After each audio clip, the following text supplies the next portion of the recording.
Hi guys, welcome to the video. This is Hardly Gaming, and today just going to be looking at a new status damaging build.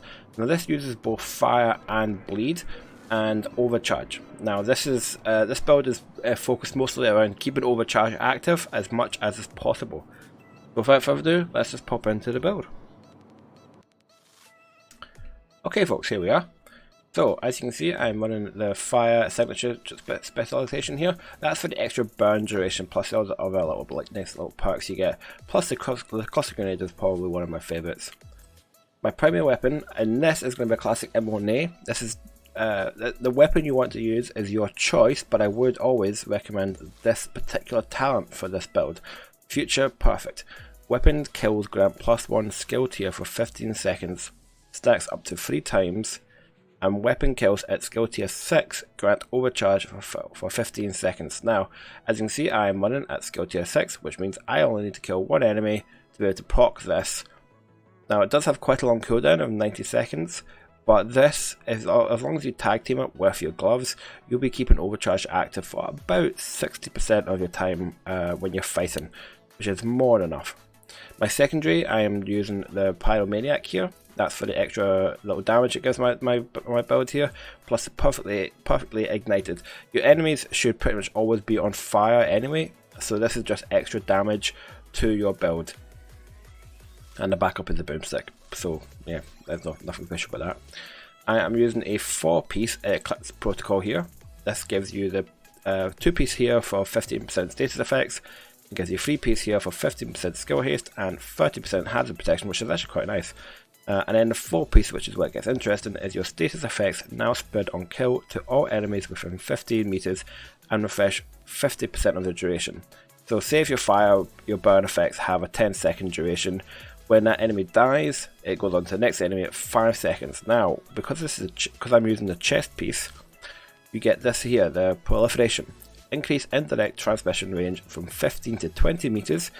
So remember, that's a 20-meter circle around that enemy. And refresh percentage from 50% to 75%. So instead of 10 seconds, you're now getting about 7.5 seconds. So this is brilliant for spreading your bleed and your fire procs to as many enemies as possible. All of my Eclipse Protocol pieces I rolled onto status effect as much as I can. I've got one 9.9, but there was a 10. And then I put on skill haste mods as much as possible here. Now my backpack is just the best that I have right now. It's a Hanau, which gives me plus 10% skill haste, plus 10% status effects. And I've put on just my headshot damage mod here. Obviously I prefer maybe like a golem piece for this. But I haven't found a golem piece yet with all the stuff that I like on it and the talent. The talent that is very important for this build is Creeping Death.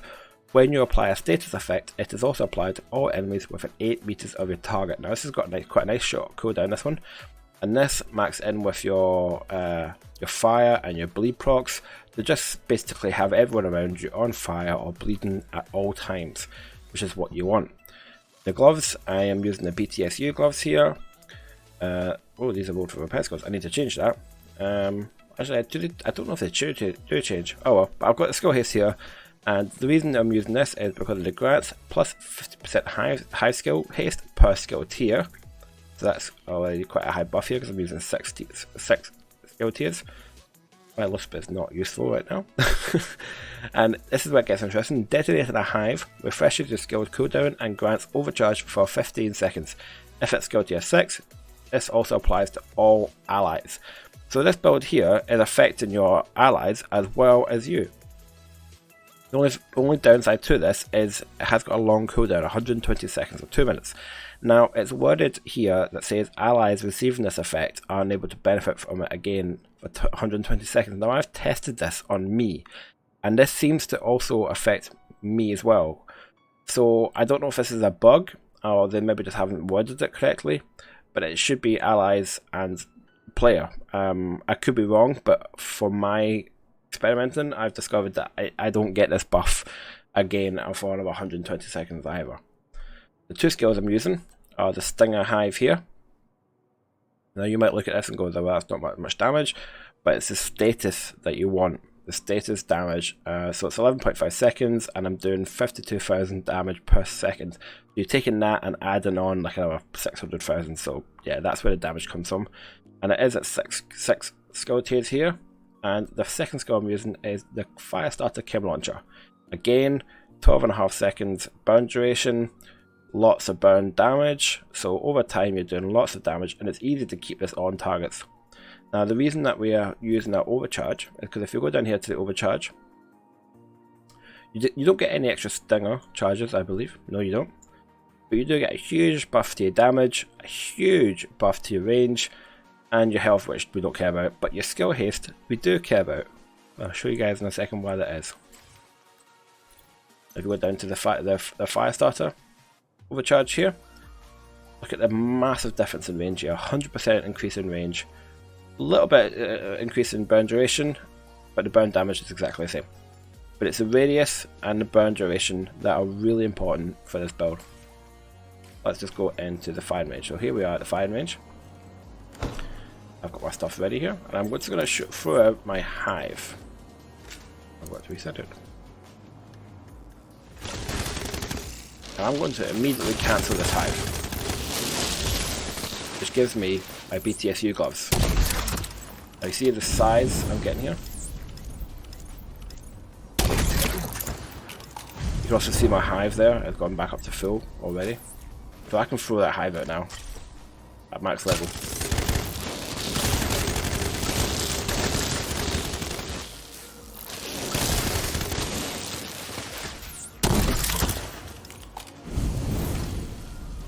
Now what I need is one guy to get quite low health. The thing with this build is you do need to work on using your rifle just when you can. You're not going to do much damage with it. See, right, so I'm about to kill this guy, and that's me got overcharged again. My hive is now back up to full again. I can throw that out.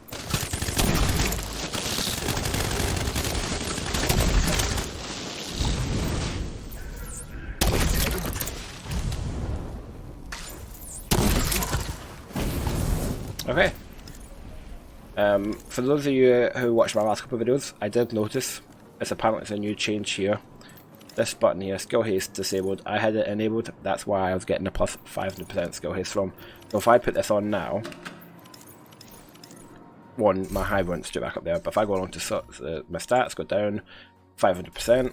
If I turn this off and do exactly the same, it's oh bloody hell. My days. This game at times, man. Let's try that one more time.